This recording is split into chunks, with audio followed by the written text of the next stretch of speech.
a sentimental journey. Gonna set my heart at ease.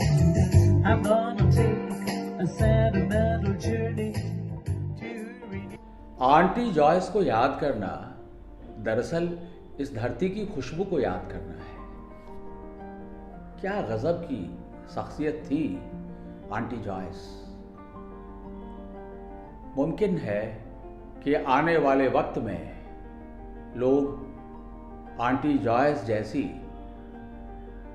एक हसीन हस्ती को भूल जाएं, लेकिन मुझे लगता है कि इस सृष्टि में आंटी जॉयस की मुस्कुराहट हमेशा बनी रहेगी। देश के मशहूर क्विज मास्टर और All India Anglo Indian Association के president in chief Neil O'Brien की पत्नी थी, जीवन संगिनी थी आंटी जॉयस। और ये सच है, जैसा कि खुद नील ओब्रायन भी कहते थे कि जॉयस उनकी जिंदगी में ना आती तो शायद वे बहुत सारा काम नहीं कर पाते। इसी तरह आंटी जॉयस अपने बच्चों के लिए भी उतनी ही स्नेही मां थी।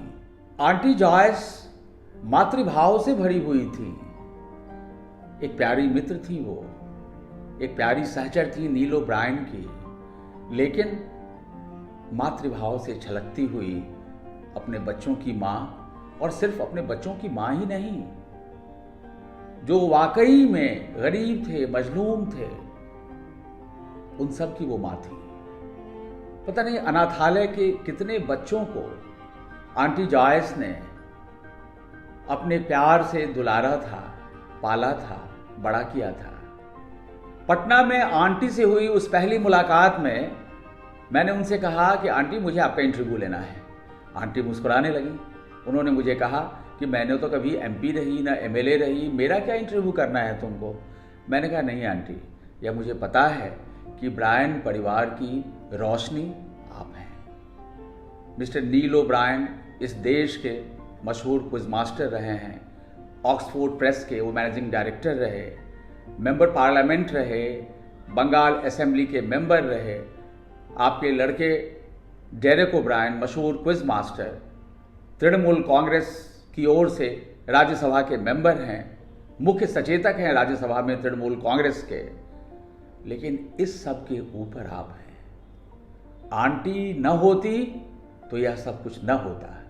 आंटी मुस्कुराने लगी, और जब उनसे बातचीत का सिलसिला चल निकला तो वो इतना दिलचस्प था। दरअसल आंटी ने मुझे बताया कि झारखंड के इलाके में, छोटानागपुर के इलाके में उनके फादर वहाँ पर कैसे पोस्टेड थे वर्षों तक।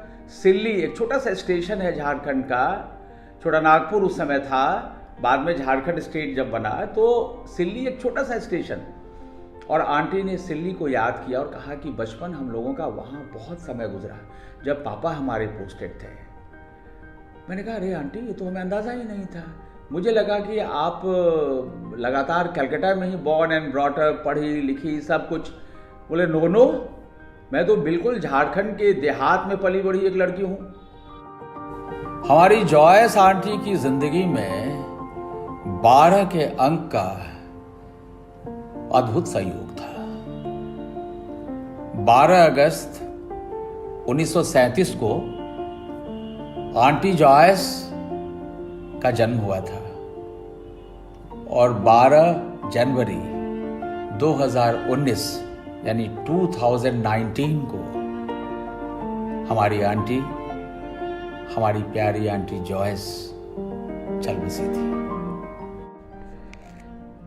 आंटी ने याद किया सिल्ली को बहुत मोहब्बत से, और जैसे उस इंटरव्यू में वो सिल्ली की यादों में गुम हो गई और बिल्कुल वो खिलखिलाती सी, मुस्कुराती, नन्ही सी, गोरी चिट्टी प्यारी बच्ची जैसे मेरे सामने आ गई।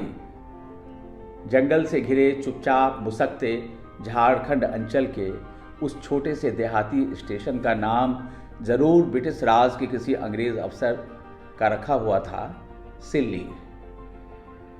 यानी अंग्रेजी में जिसका मतलब बेवकूफ और अल्प बुद्धि वाला है।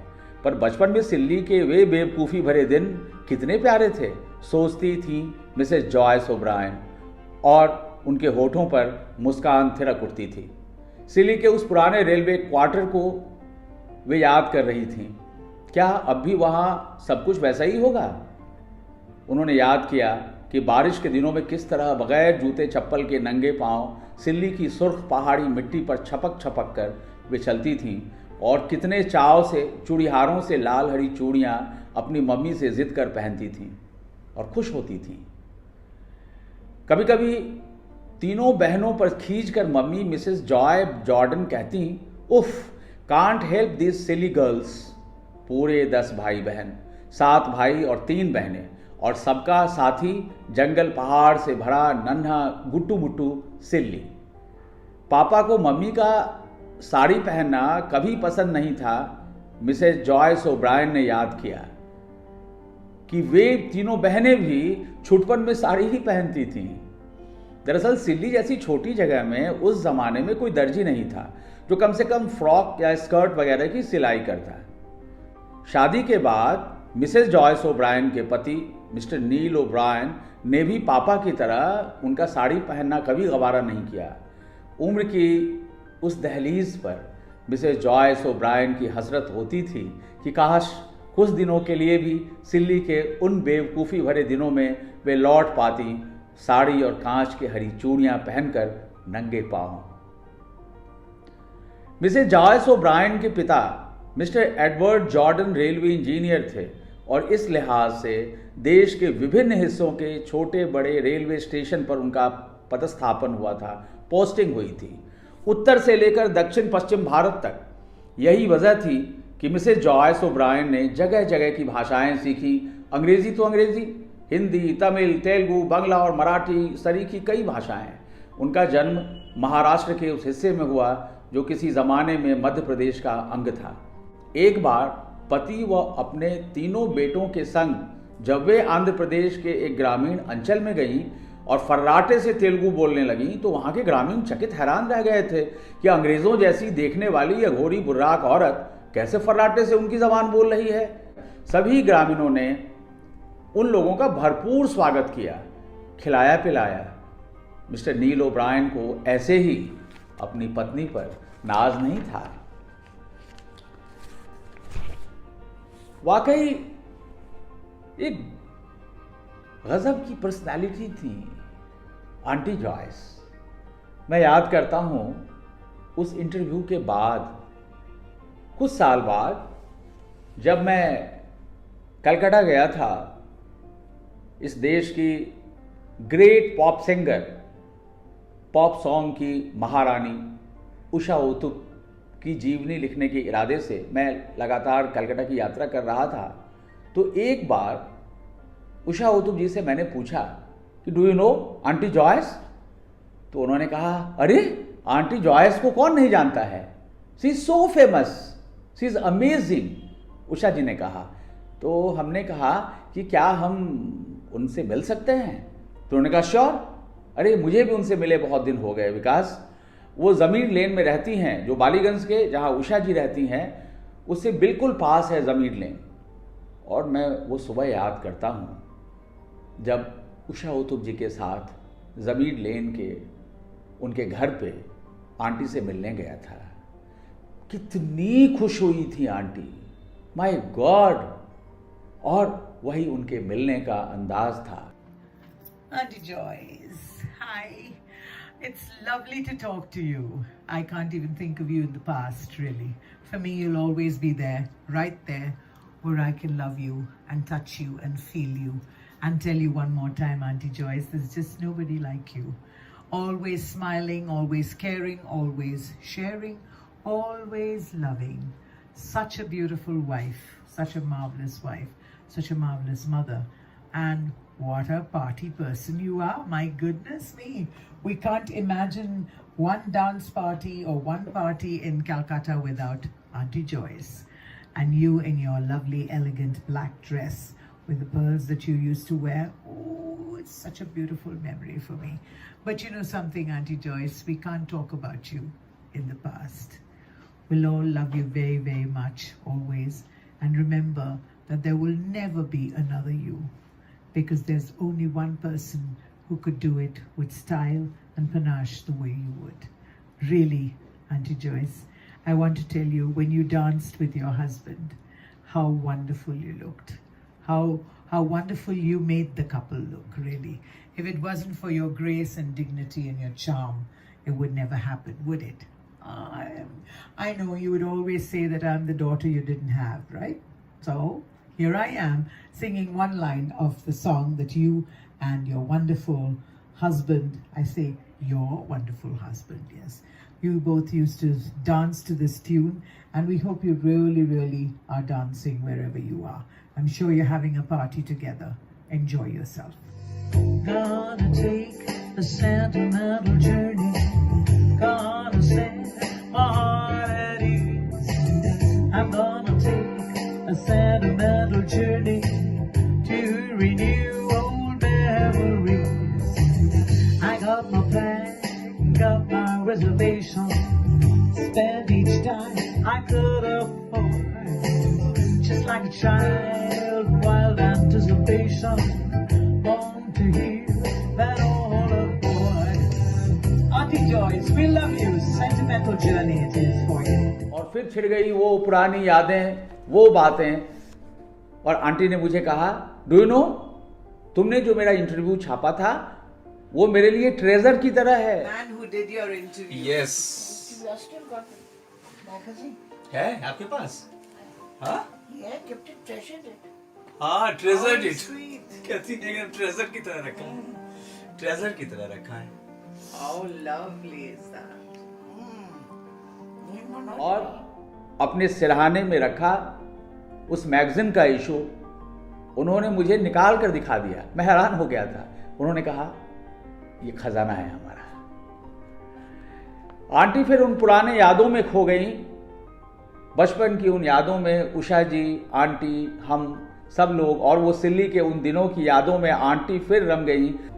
तो सिल्ली के वे दिन जैसे फिर वसंत की तरह उस कमरे में छा गए, आंटी जॉयस के कमरे में, जहां हम उषा जी के साथ उस सुबह मौजूद थे। नील ओब्रायन को इस बात का लगातार एहसास था कि जॉयस उनके कुनबे की रानी मक्खी हैं। जॉयस भले ही एमपी और एमएलए नहीं बन सकी, लेकिन उनके पति सांसद व विधायक तो रहे थे। उनके दो बेटे एमएलए एमपी रहे। इस लिहाज से मिसेस जॉयस ओब्रायन एक संग एक गर्वीली पत्नी और गर्वीली मां भी थीं। आज़ादी के बाद हमेशा से देश की लोकसभा और प्रांतों की विधानसभाओं में एंग्लो इंडियन समुदाय के लोग सदस्य नामजद होते रहे थे, लेकिन यह पहला मौका था जब एंग्लो इंडियन समुदाय का कोई व्यक्ति राज्यसभा के लिए चुना गया था। मिसेस जॉयस ओब्रायन को यह फख्र था कि उनके तीनों बेटों में सबसे बड़ा और अपने पिता की तरह क्विज का दिग्गज डेरेक ओब्रायन पश्चिम बंगाल की मुख्यमंत्री ममता बनर्जी द्वारा तृणमूल कांग्रेस के टिकट पर राज्यसभा भेजा गया था। राज्यसभा में ममता बनर्जी ने डेरेक को पार्टी का मुख्य सचेतक बना रखा था। मिसेस जॉयस ओब्रायन के मझले बेटे बैरी ओब्रायन भी वर्ष 2006 से 2011 तक पश्चिम बंगाल विधानसभा में एंग्लो इंडियन समुदाय के नॉमिनेटेड एमएलए रहे। मिसेस जॉयस ओब्रायन को याद था जब सन 77 में उनके पति नील ओब्रायन बंगाल विधानसभा में एंग्लो इंडियन सदस्य नामजद हुए और लगातार 3 टर्म एमएलए रहे थे। नील ऑक्सफोर्ड यूनिवर्सिटी प्रेस की नौकरी में थे और वर्ष 1989 यानी 1989 में तो वे ऑक्सफोर्ड प्रेस के मैनेजिंग डायरेक्टर भी बन गए थे। ऑक्सफोर्ड प्रेस की कार्य व्यस्तता में बतौर एमएलए समय निकालना नील ओब्रायन के लिए दूभर रहता था, लिहाजा मिसेस जॉयस ओब्रायन ने यह मोर्चा संभाला हुआ था। उन दिनों वे All India Anglo Indian Association के कोलकाता ब्रांच की प्रेसिडेंट भी होती थी। Nationality. What is your nationality? Nationality is Indian. Indian, correct? Communities? Anglo-Indian, correct? वे दिन के 10 बजे से शाम के 5 बजे तक पाबंदी से रिपन स्ट्रीट स्थित दफ्तर में बैठती थीं। एंग्लो इंडियन समुदाय के लोगों से वहां दिन भर मिलती थीं और उनकी समस्याओं से अपने पति को अवगत कराकर उसका मुस्तैदी से निदान कराती थीं। यही वजह थी कि वे आंटी जॉयस के नाम से सबके बीच मशहूर हो गईं और उनकी सहृदयता के लोग दीवाने रहते थे। स्वयं उनके पति all India Anglo Indian Association के अध्यक्ष नील ओब्रायन ने मुझे उस इंटरव्यू के दौरान, जब मैं आंटी का इंटरव्यू ले रहा था, मुझे कहा था उन्होंने कि जॉयस हमारे परिवार की आनंद भी हैं और अभिमान भी। एंग्लो इंडियन समुदाय के ज़्यादातर लोग उनसे सीधे तौर पे जुड़े हुए हैं। वाकई नील ओब्रायन या डेरेक ओब्रायन सीधे संवाद में भले मुश्किल हों, लेकिन आंटी जॉयस का दरबार और फ़ोन सबके लिए खुला रहता था। वर्ष 1998 से 1998 से all India Anglo Indian Association के प्रेसिडेंट इन चीफ पद पर आसीन पूर्व विधायक व सांसद 80 वर्षीय नील ओब्रायन, जैसा कि मैंने पहले भी कहा कि फादर ऑफ इंडियन क्विज उनको कहा जाता था। इस देश में क्विज की शुरुआत और उसे लोकप्रिय बनाने में उनका बड़ा योगदान था। पर बीते दशकों को जब नील ओब्रायन भी पीछे मुड़कर देखते थे तो उन्हें लगता था कि जॉयस अगर उनकी ज़िंदगी में ना आती तो वे इतना सब कुछ नहीं कर पाते। बहरहाल, नील को जॉयस पर जहां इतना नाज था, वहीं जॉयस को भी नील पर वे मुसक्ती थी। Made for each other, aunty Joyce. Mrs Joyce O'Brien Neil के माता पिता की सहृदयता और नेकी को भी याद कर अभिभूत होती थीं। मिस्टर नील ओब्रायन के पिता डॉक्टर एमोस ओब्रायन उत्कल विश्वविद्यालय के अंतर्गत के रॉबिन्सा कॉलेज में अंग्रेजी के प्रोफेसर थे। बाद में वे काशी हिंदू विश्वविद्यालय में भी अंग्रेजी के हेड ऑफ द डिपार्टमेंट हुए। नील की माँ मिसेस एडिना ओब्रायन भी परम विदुषी थीं और साहित्य में उनकी गहरी अभिरुचि थी। आंटी जॉयस, कलकत्ता के पुराने लोग मिस करते हैं आंटी जॉयस को।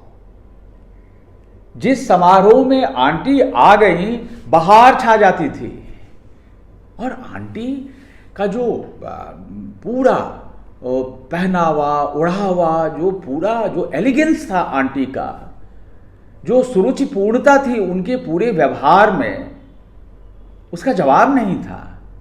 और यही नहीं, आंटी इस बात के लिए हमेशा उनका जो सेल्फ रेस्पेक्ट, जो स्वाभिमान था, जब कहीं उनका ये परिचय दिया जाता था कि we welcome Mrs Neil O'Brien, तो वे छूटते हुए कहती थी, oh no, I am Joyce O'Brien.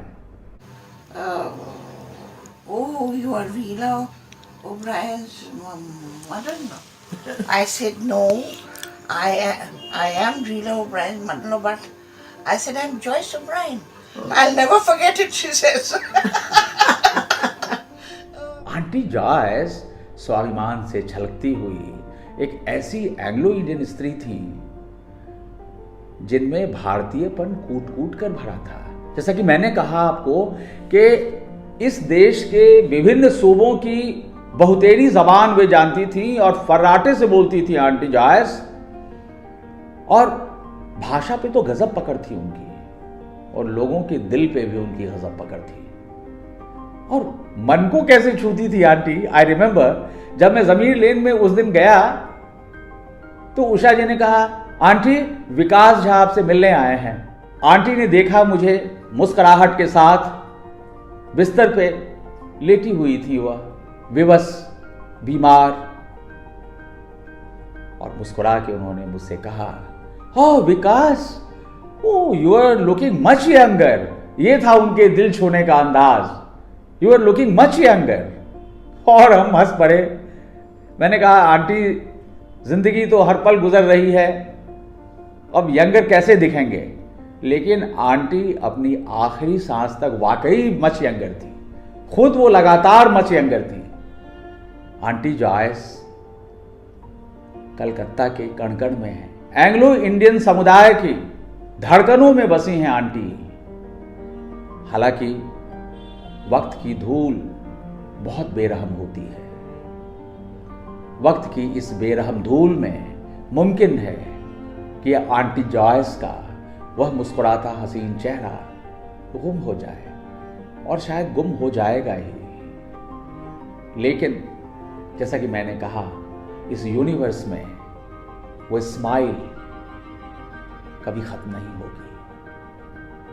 Aunty कहानियों से भरी हुई एक स्त्री थी, एक माँ थी, एक ग्रैंड मॉम थी, एक गर्वीली इंडियन थी, और आंटी के पास में किस्सों का जखीरा था। बड़े दिल वाली थी हमारी आंटी, बड़े दिल वाली। एक दिलेर औरत थी आंटी, बहादुर औरत थी आंटी, और उतनी ही एवरग्रीन। आंटी को सिनेमा देखने का भी बहुत शौक था। कोई भी अच्छी फिल्म आए और आंटी उसे देखेंगी कैसे नहीं। और यह सिलसिला आंटी का बचपन से था। आंटी ने याद किया कि उनके पापा मम्मी भी सिनेमा बहुत पसंद करते थे, सिनेमा देखना। उनके पापा रेलवे में इंजीनियर थे, और बतौर रेलवे में इंजीनियर वो दिल्ली में पोस्टेड थे। तो जब सिनेमा देखने जाना होता था तो आंटी ने याद किया था कि ट्रॉली पर खाने पीने का भरपूर सामान रख पूरे कुनबे समेत पापा रांची के लिए कूच का जिहाद करते थे। वो जो रेलवे ट्रॉली, जिसको कि वो रेलवे लाइन ठीक करने के लिए मैकेनिक्स उसको दौड़ाते हैं पटरी पर, वो क्या, आंटी इतने हंसने लगी, बोली वो इतना गजब का वो अनुभव होता था, मैं क्या बताऊं विकास, कि वो रेलवे ट्रॉली जो पटरी पे रहती है उस पे हमारा पूरा परिवार, पापा मम्मी, हम सारे भाई बहन, सभी 10 बच्चे लद करके उस पर ट्रॉली पर बैठ जाते थे। और हाँ, सिनेमा देखने का क्या मजा आता था ट्रॉली पर बैठकर रांची जाने के बाद। इसलिए आंटी की बड़ी हसरत थी अपने आखिरी दिनों में भी। और उस दिन जो ज़मीर लेन में उनके घर में उनसे मेरी मुलाकात हुई, तो आंटी ने कहा, जिंदगी में एक ही हसरत है कि काश एक बार मैं सिल्ली जा पाती। और उन्होंने मुस्कुरा कर कहा, ये सिली गर्ल सिल्ली जाना चाहती है। Aunty Joyce, you are no more, but we always remember you. Aunty Joyce, बेशक आप नहीं हैं हमारे बीच, लेकिन हम कैसे आपको भूल सकते हैं। जैसे अ rose is a rose is a रोज, एक गुलाब की तुलना सिर्फ गुलाब से ही की जा सकती है। A rose is a rose is a rose, a song is a song is a song, ये उषा जी कहती हैं। और मैं कह रहा हूं, aunty Joyce is aunty Joyce is aunty Joyce.